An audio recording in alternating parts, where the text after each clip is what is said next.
Before even thinking about creating a cover letter, resume, and portfolio, una nyo dapat iniisip is ano yung service na i-offer ninyo. So one good example is, itong kay Aisha, yung question niya is, paano bang gumawa ng portfolio for VA na wala naman pong experience as a VA? So now my question is, ano yung service na i-offer mo? So let's just say, for the purpose of this video, wala ka talagang experiences, you're never gonna work as in ever. You've never traded time for money or perhaps experience. Kung sa OJT, ganyan. Never as never pa. What you can do is you can do administrative kung marunong kang gumamit ng computer. Kung ikaw naman ay marunong mag-drawing or gumamit ng Canva, then creative. Depende talaga yan sa trip nyo. Depende sa personality type nyo. Hindi ko masasagot kung ano yung bagay sa inyo. Gawa ng kayo rin lang naman na makakapag-assess ng skills nyo. Sabihin na natin na walang-wala kayong maisip pero marunong kayong gumamit ng computer, marunong kayong gumamit ng Microsoft Office. You remember that time sa school na nanggagawa kayo ng projects, for example. Tapos ang isang skill nyo, mahilig kayong mag-shopping. Ayan.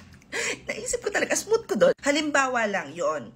Ang pwede ninyong gawin is mag-assist kayo sa mga e-commerce businesses. Particularly ngayon na mabenta is Amazon kasi mag-burn months na, so mag-shopping na ulit yung mga tao, and Amazon is like the #1 platform para mag-shopping. So syempre, ang una nyong isipin, so anong gagawin ko as an Amazon virtual assistant? #1 na dyan, napapanahon na ngayon, magsisimula na sila is product sourcing. Kapag product sourcing ang gagawin ninyo, ang ilalagay ninyo sa resume ninyo is kung ano yung kaya ninyong gawin as an administrative assistant, and #2, ang ilalagay ninyo sa portfolio ninyo is ano yung mga types of products na pwede nyo i-source para sa kanila. Ngayon, kung hindi kayo sure kung paano kayo magsisimula, mag-join kayo. May Amazon Virtual Assistant class kami next weekend. 999 pesos lang siya, and girl, ang jam-pack talaga ng course outline nitong si Den. Hanggang ngayon nag-iisip kami kung paano namin naayusin yung SAS kasi nagka-problema, paid app yun, and we try as much as we can na i-provide kahit yung mga paid apps dun sa mga mentees namin. But for sure, magkakaroon kayo ng experience. Ano nga ba ang ginagawa? #1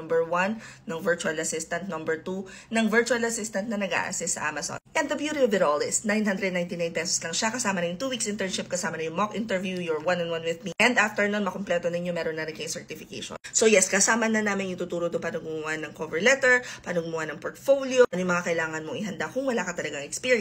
If you guys wanna join, punta lang kayo sa profile ko, tapos i-click nyo tong link sa bio ko. It will open our GigHub.